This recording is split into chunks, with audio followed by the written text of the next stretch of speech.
Hello everyone and welcome back to our channel, and in today's video I'll be showing you how to log into your Waveable account.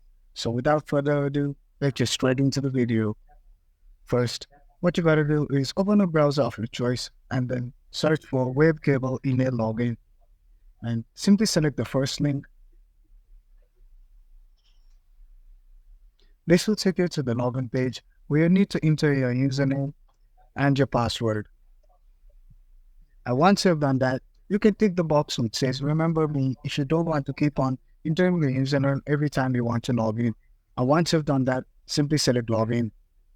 And that's how simple it was to log into your Waveable account.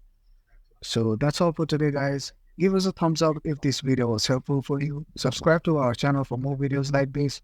And please feel free to comment to let us know if you have any doubts.